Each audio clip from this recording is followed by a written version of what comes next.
पता ही नहीं चलता है कि सड़कों में गड्ढे हैं या गड्ढों में सड़क बना हुआ है। वो कहते हैं स्कूल बनवा दिया, स्कूल बनवा दिया, मुझे नहीं दिखाई दे रहा है। कितने सारे 12,000 से ज़्यादा स्कूल बंद हो चुके हैं, आप कह रहे हैं स्कूल बनवा दिया, कहाँ स्कूल बनवा दिया है?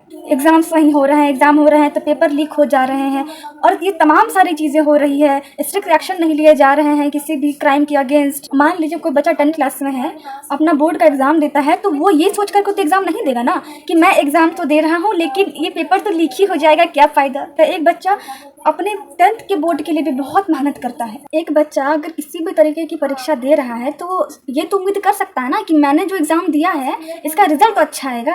एक तो उसके ऊपर एग्ज़ाम का टेंशन, उसके ऊपर ये भी सोच रहा होगा कि अरे मैंने एग्ज़ाम दे दिया, मैं मेहनत तो कर रहा हूँ लेकिन कहीं पेपर लीक तो नहीं हो जाएगा। और बस अच्छे से चेक कर दो और सही रिजल्ट ले आओ, ठीक है। पेपर लीक मत करना। इन सब चीज़ों के लिए माइनर चीज़ें हैं जो आपको प्रोवाइड करनी चाहिए बच्चों को। इन सब के लिए बच्चों को लड़ना पड़। लोग कह रहे पंजाब से किसान क्यों आ रहे हैं, किसानों को भी एग्ज़ाम देना है क्या?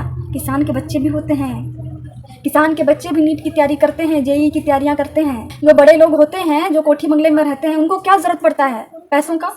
उनके पास अपना बिजनेस है, अपने बच्चों को दे सकते हैं। गरीबों के बच्चे, किसानों के बच्चे होते हैं जो ये एग्ज़ाम देते हैं। और आपको पता भी है कि एक एक एग्ज़ाम में जब एक एक छात्र बैठता है ना, उस एक छात्र के पीछे उसका पूरा परिवार बैठा रहता है। एक घर से एक बच्चा ऐसे बड़े बड़े एंट्रेंस एग्ज़ाम देता है और सारे घर वाले उसके ऊपर डिपेंडेंट रहते हैं। एक बाप लोन ले लेकर अपना बैंक अकाउंट खाली कर लेता है।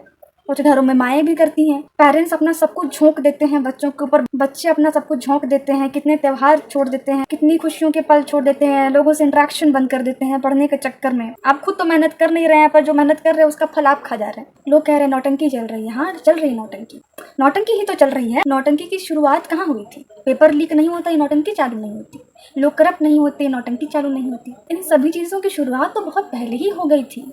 और मुझे तो नहीं लगता है कि एजुकेशन मिनिस्टर के बस बदलने से चीज़ें ठीक हो जाएंगी। कोई नया करके बैठ जाएगा और फिर यही सब शुरू कर देगा। मुझे पहले थोड़ी बहुत उम्मीद भी थी कि शायद कोई आए, मैंने गलत उम्मीद रखी। शायद नेता आ जाएंगे और इन्हें आश्वासन देंगे हमें और कहेंगे कि हाँ अब नीट का पेपर लीक नहीं होगा।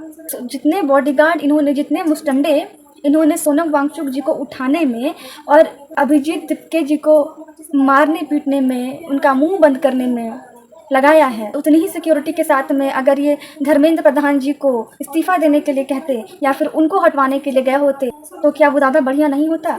चाहे हम छतरपुर की बात कर ले, मध्य प्रदेश में जो केन बेतवा लिंक परियोजना के खिलाफ खड़े हैं लोग, क्योंकि इससे बहुत सारे लोगों के घर उजड़ने वाले हैं। तो लोग वहाँ पर चिता आंदोलन कर रहे थे। लोग कितने समय से भूखे थे और अलग अलग आंदोलन अलग अलग जगहों पर हो रहे हैं। मणिपुर में भी हो रहे हैं। ना ही इंडियन मीडिया का एक बार भी ध्यान गया है।